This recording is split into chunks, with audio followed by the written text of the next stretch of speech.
오늘 말씀은 이 단어로 좀 시작을 해 볼까 합니다. 유토피아라고 하는 단어입니다. 유토피아. 많이 들어보신 그런 단어일 텐데요. 이 단어의 역사를 조금 소개해 드리자면, 이 단어는 16세기 영국의 인문주의자이자 정치가였던 토마스 모어가 처음으로 만들어낸 말입니다. 원래 있던 말은 아니었고요. 1516년에 민주주의 정치체제와 또 공산주의 경제체제가 완벽한 조화를 이루는 가상의 나라. 뭐라고 말씀드렸어요? 민주주의의 정치체제 그리고 공산주의의 경제체제. 서로 양립할 수 없는, 어찌 보면 서로 대립하고 모순되는 그 두 개의 체제가, 그 시스템이 완벽한 조화를 이루는 가상의 나라죠. 그러한 이야기를 다룬 정치 풍자소설의 제목으로 처음 사용된 말이 바로 이 유토피아라고 하는 단어입니다. 이 단어를 좀 더 살펴보면 고대 그리스어에서 차용한 이중 조합의 언어인데요.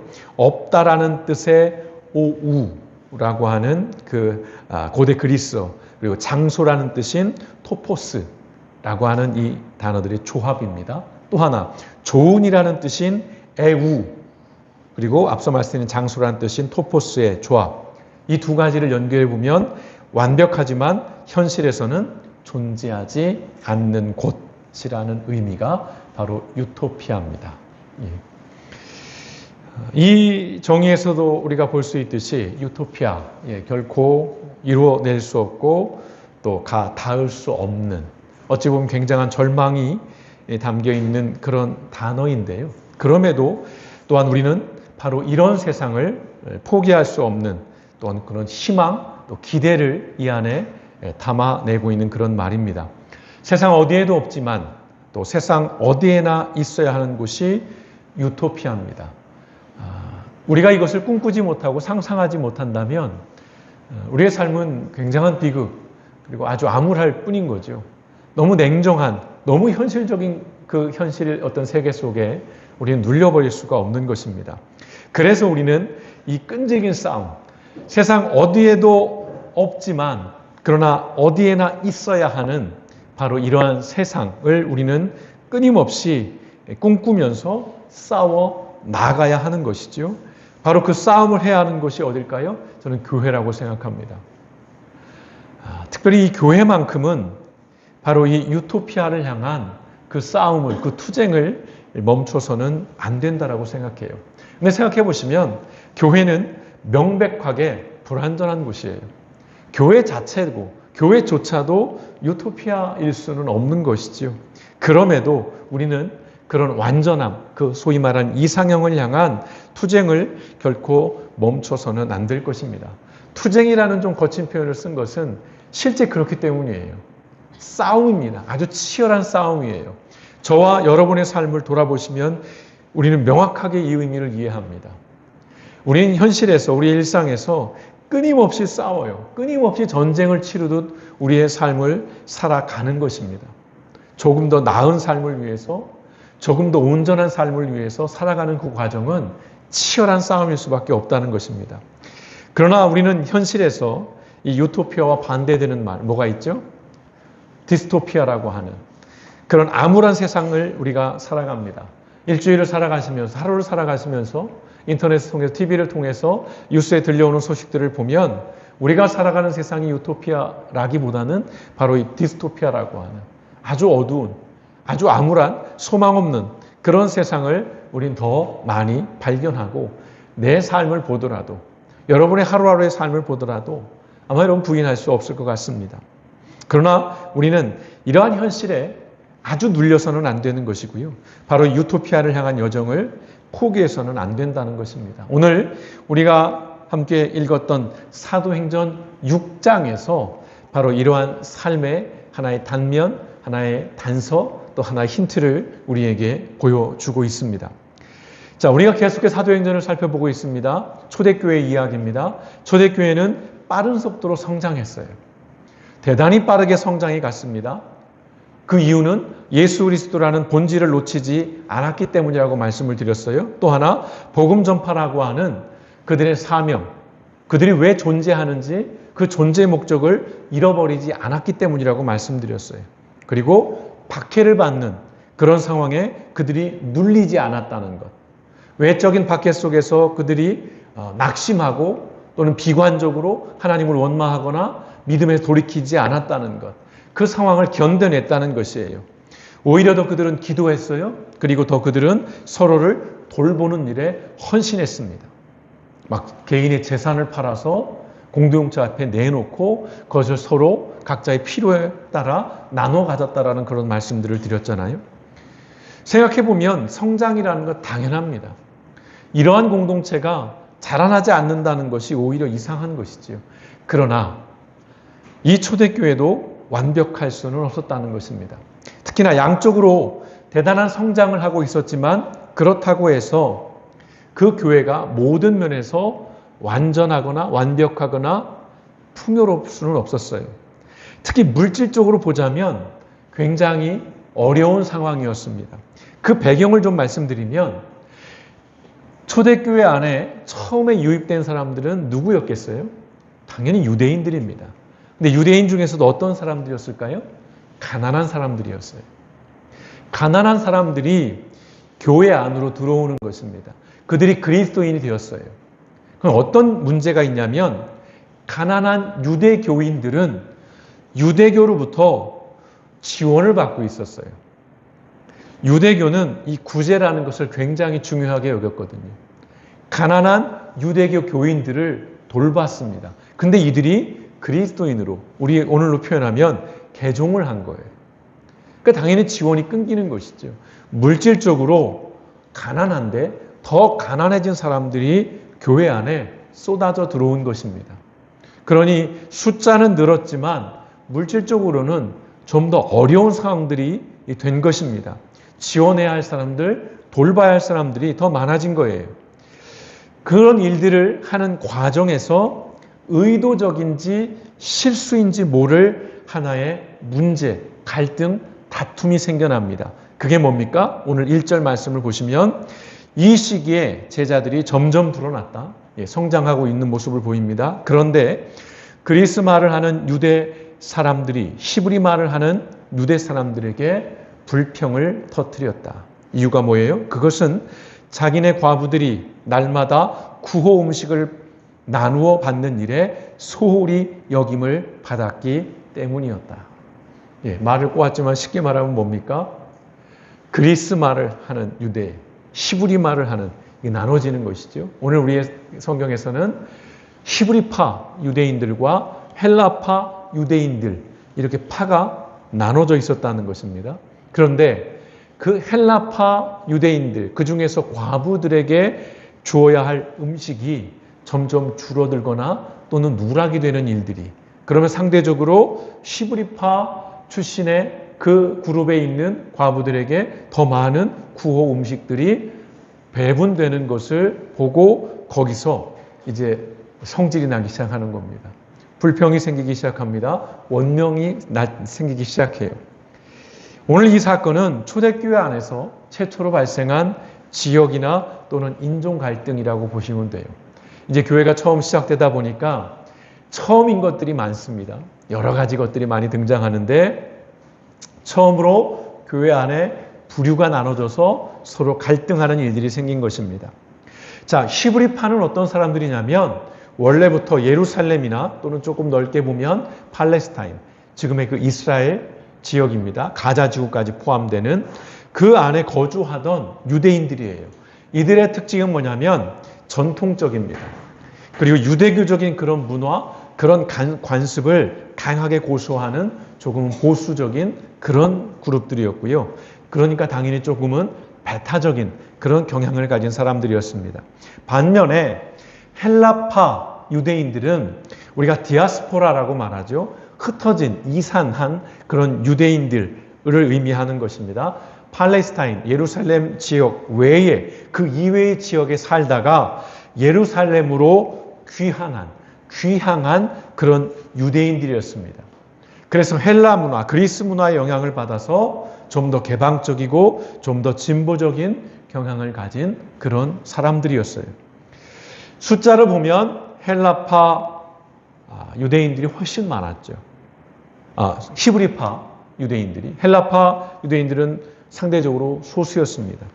혈통적으로 보면, 민족적으로 보면 같은 유대인입니다. 그러나 그들이 주로 사용하는 언어, 또 그들이 주로 경험했던, 살았던 문화적인 배경에서는 분명한 차이가 있었던 것이죠.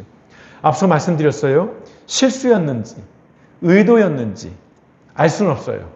성경은 거기에 명확하게 우리에게 답을 주지는 않았어요. 그러나 헬라파 유대인들이 바로 이 구제 문제, 민감한 문제입니다. 사실은 이 먹고 사는 문제에서 상대적으로 차별받고 소외당하는 일이 생긴 것은 분명한 것입니다. 그러나 한번 생각해 보십시오. 초대교회입니다. 아직 완전하게 자리 잡지 않았어요. 그 시스템이 정확하게 질서를 갖추지 못했습니다. 그런데 사람들은 막 유입이 돼요. 다양한 사람들이 유입이 됩니다. 그러니까 당연히 이러한 갈등, 이러한 문제는, 이러한 혼란은 어찌 보면 불가피한 것입니다. 당연한 것일 수도 있고요.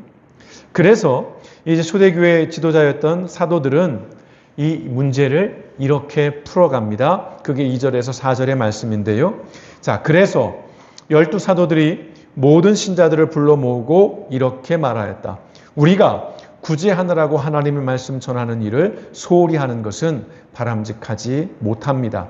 형제들이여, 그러므로 여러분 가운데 성령과 지혜가 충만하여 칭찬받는 사람 7명을 뽑으십시오. 그러면 우리가 그들에게 이 일을 맡기겠습니다. 그리고 우리는 기도하고 말씀 전하는 일에만 힘쓰도록 합시다. 라는 중재안 또는 어떤 해결책을 제안을 하는 것입니다. 역할 분담을 제안한 것이에요. 갈등을 개인의 문제로 취급하지 않았어요. 구제하는 어떤 사람, 실무 담당자, 그 사람을 잡아다가 이른바 족치지 않았다고요. 문책하지 않았어요. 당신 일을 왜 이렇게 했어? 라고 비난하지 않은 거예요. 여기서 우리가 배울 것들이 참 많은 것이죠. 오늘 이 사도들은 그 안에 생긴 갈등의 문제를 어떤 시스템의 문제로 본 거예요. 모두의 책임으로 본 것입니다. 그래서 어떤 일을 해요? 시스템을 정비하는 일을 합니다. 역할을 나누고 위임하는 일을 했다는 것입니다. 다시 말씀드려요. 그 과정에서 누군가를 정죄하거나 책임자를 처벌하거나 그러한 이유로 배제하지 않았어요. 이제 당신은 이 일을 하지 마. 당신은 일에 손 떼. 그러지 않았다는 거예요. 더 놀라운 것이 있어요. 뭡니까? 5절에서 6절의 말씀입니다. 자, 모든 신자들은 이 제안을 기쁘게 여기고 믿음과 성령이 충만한 스데반, 빌립, 브로고로, 니가노르, 디몬, 바메나, 유대교에 입교한 안디옥 사람 니골라를 뽑아 사도들 앞에 세웠다. 그래서 사도들은 기도하고 그들에게 안수하였다라고 이야기하고 있습니다. 우리가 만약에 이 시대에 살았다면, 혹시 우리가 예루살렘 이외의 지역에 살았다면, 아니 혹은 우리가 예루살렘에 살고 있었다면 이 5절과 6절의 말씀을 통해서 우리는 즉각적으로 알아챌 수 있는 사실이 하나 있을 것 같아요. 그러나 우리는 잘 모릅니다. 우리는 이런 배경을 잘 모르니까요. 오늘 몇 명을 뽑았습니까? 7명을 뽑았어요. 근데 그들의 이름을 하나하나 보면 히브리식 이름이 아니에요. 이들의 이름을 보면 하나같이 헬라식 이름입니다. 무엇을 의미합니까? 자, 7명. 이게 이제 교회 역사의 최초죠. 집사의 시작이라고 여기서 말합니다. 집사의 기원을 여기서 찾습니다. 초대교회 최초의 집사 7명이 뽑혀졌어요. 그런데 그 7명의 이름이 모두가 다 헬라식 이름이었다는 거예요. 소수였던 헬라파 유대인을 행정의 책임자로 세웠다는 것입니다. 이게 별것 아닌 것 같아요. 그러나 우리의 인간의 특성을 생각해 보면 굉장한 일입니다. 구제하는 일, 번거로운 일일 수 있어요. 힘든 일일 수 있습니다. 그런데 다른 입장에서 보면 굉장한 권한이고 권력이에요. 나에게 구제 권한이 있다라면 제 지위가 어떻겠어요? 제가 좋은 일을 하는 일이잖아요. 근데 되게 고난이 있어요. 여러분들이 구제를 받으러 와야 해요. 그럼 저한테 시비 걸 분 있겠습니까? 저한테 공손할 수밖에 없죠. 어떻게든 잘 보여야 한 주먹이라도 더 주지요. 뒤로라도 더 주지요. 빈정상하지 않게. 이게 얼마나 큰 완장이겠습니까? 그런데 다수였던 히브리파 유대인들이 그 모든 걸 내려놓고요. 그 고난을 소수였던 어찌 보면 굴러온 돌이라고만 할 수 있는 헬라파 유대인들에게 위임합니다. 굉장한 일이에요. 물론 여기에서 많은 이야기들을 또 할 수는 있을 것 같아요. 야, 사도들이 이제 지들이 일하기 싫어서, 잡일하기 싫어서 그냥 이 일은 다 떠넘기고 자기들이 그냥 고상하게 말씀 보고 기도하고 설교하는 일만 하려고 그래. 절대 그렇지 않습니다. 초대교회 아직 아무것도 없는 교회라고 말씀드렸어요. 모두가 다 성숙한 사람만 있는 것이 아니라고 말씀드렸어요. 다양한 배경을 가진 사람들이 옵니다. 그 안에는 이권을 가진 사람, 또 여러 다른 생각을 가진 사람들, 수많은 사람들이 있는 것이에요. 이 일을 함에 있어서 굉장히 이것은 중요한 것을 나누게 된 것입니다. 오늘 우리가 이 대목을 좀 살펴보자는 것입니다. 우리가 교회가 되고 우리가 공동체가 되기 위해서는 모두가 똑같아야 합니다. 여러분, 무엇이 똑같아야 합니까? 믿음의 대상이에요. 이건 당연한 거죠. 그리스도인의 믿음의 대상은 누굽니까? 예수 그리스도입니다. 이 가운데는 안 계시겠지만 저를 믿지는 않으시겠죠. 목사를 믿음의 대상으로 삼으면 안 됩니다. 아무리 그 교회가 큰 교회일지라도 그 목사를 믿음의 대상으로 삼는다면 교회 아닌 것입니다. 우리 죄를 위해 이 땅에 사람으로 오셨습니다. 성육신, 우리를 대신해서 십자가에 돌아가셨어요. 구원, 구속, 대속. 그리고 부활하신 예수 그리스도를 우리는 믿습니다. 이것이 우리의 믿음의 신앙의 고백이에요. 이 믿음의 고백이 다르면 공동체가 될 수 없습니다. 이것은 타협할 수 없어요. 여기에 다른 이견이 있을 수는 없습니다. 이것은 교회와 우리 그리스도인들의 본질이에요. 기본입니다. 핵심입니다. 하지만요, 우리가 교회가 되고 공동체가 되기 위해서는 모두가 똑같지 않아도 괜찮습니다. 인종이 달라도 돼요. 출신 지역이 달라도 괜찮습니다. 아니, 더 본질적으로 성별이 달라도 괜찮아요. 학력이 달라도 괜찮습니다. 예루살렘 출신만이 그리스도인이 될 수 있고 교회 구성원이 되고 교회의 책임자가 되는 것은 아닌 것이죠. 오로지 유대인만이 예수 그리스도를 믿고 유대인만이 구원받을 자격이 주어지는 것, 그건 더더욱 아닌 것입니다. 오늘날 우리 교회 공동체 안에는 의도적이든 의도적이지 않든 다양한 형태의 차별이 존재합니다. 실제예요. 우린 이걸 인정할 수밖에 없습니다. 성별이나 인종, 출신 지역이나 경제적 지위나 교육 수준에 따른 보이지 않는 무수한 경계선들이 존재하는 게 현실이에요.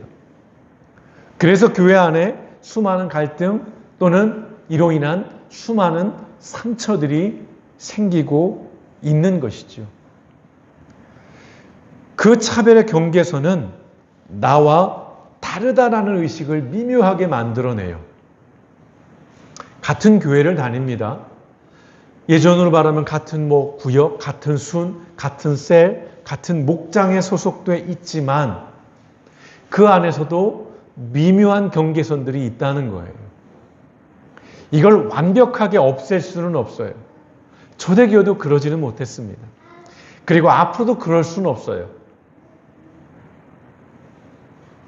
문제는 뭐냐면 그러한 현실을 우리가 인정한다고 해서 곧 나와 다르면 그 사람은 틀린 사람이라고 말하는 그런 수준으로 나가서는 안 된다는 것이죠. 초대교회는 그 경계선을 철저하게 경계했어요.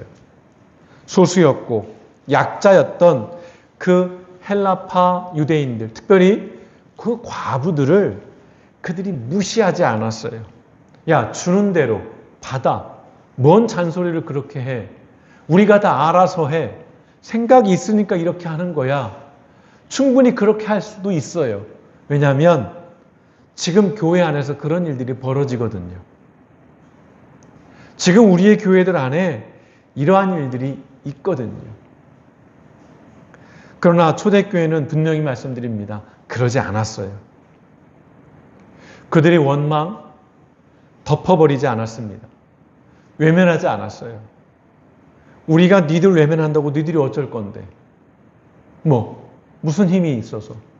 니들이 무슨 권리, 무슨 권한으로. 충분히 찍어 누를 수 있었어요. 그러나 그러지 않았다는 것입니다. 성도 여러분, 교회의 힘, 교회의 능력은 늘 말씀드리잖아요. 약하고 소외된 사람들의 목소리에 민감하게 반응할 때 생기는 거예요. 거기에 교회의 능력이 있고 교회의 힘이 있고 교회의 매력이 있는 것입니다. 모든 성도는 나아가 모든 사람은 예수 그리스도 안에서 동등합니다. 갈라디아서 3장 28절 말씀. 너희는 유대인이나 헬라인이나 종이나 자유인이나 남자나 여자나 다 그리스도 예수 안에서 하나이니라. 명료해요. 여기에는 사족을 달 게 없어요. 여기에는 그 어떤 변명이나 그 어떤 설명이 필요 없습니다. 모든 사람은 예수 그리스도 안에서 동등하다는 것입니다. 초대교회의 힘, 그 초대교회의 능력, 그 초대교회의 매력은 바로 이 말씀을 그들이 실천했다는 데 있습니다. 완벽하진 않았지만 그들이 문제가 있을 때마다 그것들을 고쳐나가고 그들의 지향점을 거두지 않았다는 거예요. 여기에 능력이 있는 것입니다. 또한 초대교회는 획일적인 연합이 아니라 다양성 안에서 교회됨을, 공동체성을 추구해 갔다는 것입니다. 서로 다르다라고 하는 그 차이를 이들이 부정하지 않아요. 나는 피부가 검고 너는 피부가 하얘. 나는 한국말을 하고 너는 영어를 말해. 나는 키가 크고 넌 키가 작아. 그 다름을 이들이 부정하지 않아요. 또는 그것을 다 없는 것처럼 그렇게 눈 감지 않았다는 것입니다. 있는 그대로를 인정하는 것입니다. 만약에 그 다름조차도 인정하지 않는다면 아무것도 할 수 없어요. 교회일 수도 없는 것입니다. 교회는 모두가 같은 언어, 같은 문화, 같은 배경을 가질 때 연합되는 것이 결코 아닙니다. 다양한 사람들이 다양한 은사를 가지고 서로 섬길 때에 진정한 연합이, 공동체가 만들어진다라는 것입니다. 사도들은 자신들의 은사대로 말씀을 전하고 기도하는 일에 전념하게 돼요. 또 일곱 집사로 세워진 사람들은 그들이 가진 달란트를 가지고 그 행정의 일들을, 그 구제의 사물을 그들이 감당하는 거예요. 역할에서도 그들은 다르고요. 그들이 가진 기본적인 은사에서도 다양성을 그들은 인정하고 그걸 가지고 교회됨을 이뤄가고 있다는 것입니다. 그래서 흔히 하는 말로 그 서로의 다름이 걸림돌이 아니라 디딤돌로 만드는 것이 교회의 힘이고 능력이라는 것입니다. 우린 똑같을 수가 없어요. 우린 모두가 한결같을 수가 없는 것입니다. 다르기 때문에 조금 어색하고 불편할 수 있지만 그 다름이 오히려 엄청난 힘과 능력과 잠재력을 가지고 있다는 것입니다. 초대교회가 바로 그런 교회였다는 것입니다. 6장 7절 말씀을 보시면 하나님의 말씀이 계속 퍼져나가서 예루살렘에 있는 제자들의 수가 부쩍 늘어가고 제사장들 가운데서도 이 믿음에 순종하는 사람들이 많았다라고 얘기해요. 교회 안에 갈등이 있었고 그 갈등을 그들이 믿음 안에서 지혜롭게 풀어낸 결과가 무엇이었습니까? 계속해서 하나님의 말씀이 퍼져나갔다는 거예요. 숫자가 늘었다는 것에 방점을 찍으시면 안 됩니다. 하나님의 말씀이 계속해서 전파되었다는 거예요. 흘러 퍼져갔다는 것입니다. 문제없는 교회가 아니라 문제를 기회로 만드는 그런 교회. 그것이 예수님께서 원하시는 교회인 것이고요. 초대교회가 바로 그런 교회였고 우리 길벗교회가 추구해야 할 교회가 바로 이런 교회인 것입니다. 우린 좀 부족함이 있습니다. 이런 면에서. 좀 더 앞으로 위임하는 일들을 좀 더 해보려고 하는데 우리가 숫자가 요 인원이기 때문에 대단하게 나눈 일들은 아니지만 그래도 각자의 역할들을 통해서 우리가 서로 교회됨을 이뤄갈 수 있으면 좋겠습니다.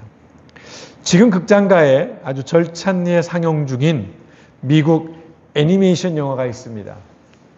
보신 분도 계시죠? 주토피아 2입니다.